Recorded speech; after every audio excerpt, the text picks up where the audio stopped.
Welcome to the Atlantic Sun Conference Men's Basketball Media Day. Dan Frisella here with Stetson University Men's Basketball head coach Casey Alexander.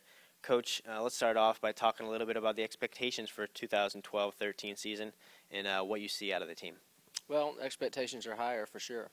We return a large percentage of our production from last year. We add what we think is a good nucleus of young players, which gives us increased depth. We have a year of the transition behind us, and so I think we have a right to feel like we should be a better basketball team. You talked about a lot of the experience that you guys have, all 5 starters back, many more players with experience. Talk about the vibe of the team right now with all of that experience. Well, I think we're excited. Obviously, I hope everybody is this stage of the season all across the country, but we know that we are farther along. We know that our potential is greater, but we know that it's just that at this point. It's just potential, which doesn't get you anything. And so the agenda from this point forward is to capitalize on that momentum, turn what we think are positives into success that everybody can see. 1 year under your belt here as the head coach, the entire staff has had a year. Talk about some of the differences you've seen in yourself, your staff, and the players after 1 year. Well, I hope all of us are just more comfortable. It's having a year behind us. There's naturally a lot of first things, and so I think we're all settled a little bit more. I think the foundation for our program, how we want to do things, why we do what we do, those kinds of things are a little bit more ingrained into the fabric of who we all are. And so from that standpoint, I think it's much easier to come to work every day and to know what to expect when you walk in the door, and that should transfer into a more settled team. It should allow me to do a better job.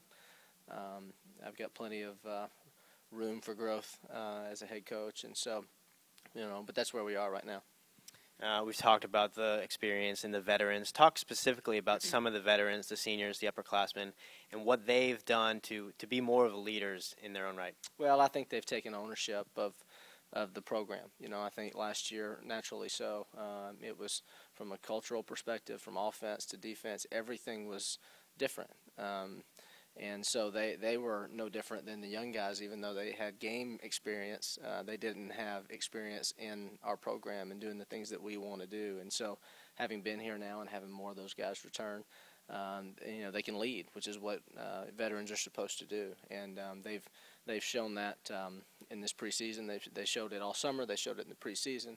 I think our freshmen can walk in here and tell that they're behind, which they should be. And so that lends itself to a lot of confidence for our staff to know that we're not creating that ourselves, that we're getting our own players to take ownership and do some of that themselves.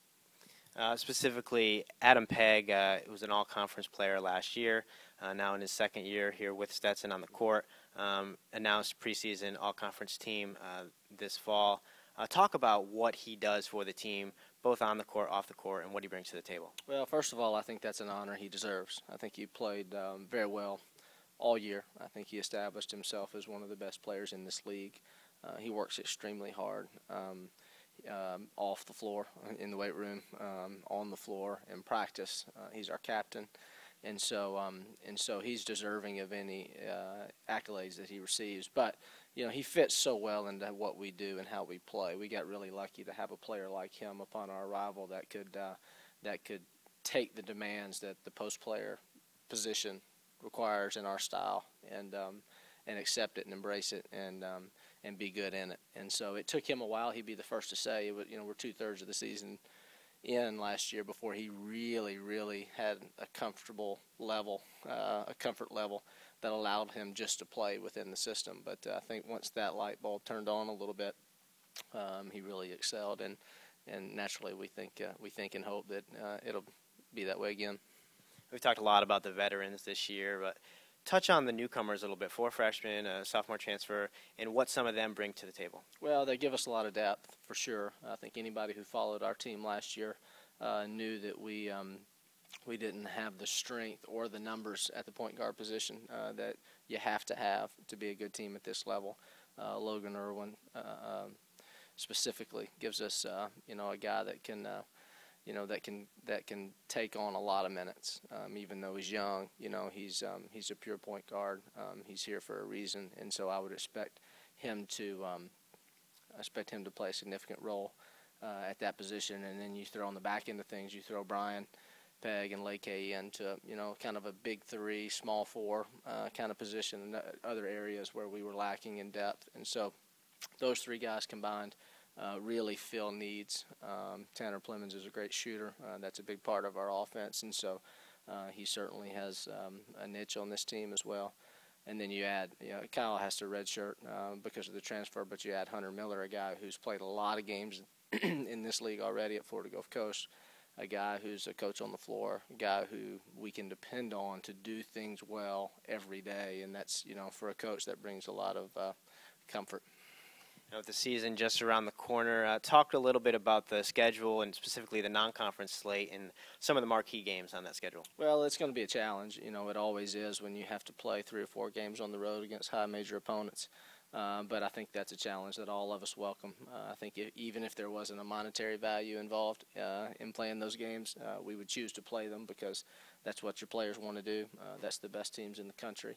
And we'll find out quickly when we go to Miami in the opener, a team that's borderline top 25, returns a really good nucleus off of their team that they had last year. And so we'll know early. But, the UCF game is meaningful to people in this area for sure.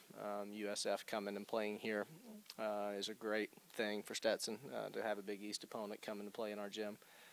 We go to VCU, who's in the top 25, and as everybody knows, played in the Final Four 2 years ago. Richmond's, I think, was in the Sweet 16 2 years ago, and so we've got a lot to handle. And then the rest of the flavor is Florida schools, but it definitely will be a challenge. And like every other coach that has ever answered this question, we'll use it to get ourselves ready for conference play. Which leads me right into the next question, final question here. Asan, Belmont's left, Northern Kentucky's in. Is there a different feel to it, or is it just going to be a similar schedule? I don't think there's really a different feel to it. Belmont's leaving naturally opens the door a little bit wider for the rest of us. I think you have to give Belmont some credit for elevating the league. I think there are several strong teams in our league right now who got there because they knew they had to compete with Belmont. But because of that means that the challenge is still great, and there are a lot of teams, in my opinion, that have a right to think that they can win 3 games in March and play in the NCAA tournament. We'd like to think that we'll be one of them, but we've got a lot to prove to get there. All right, Coach. Thank you for taking the time. Thank you.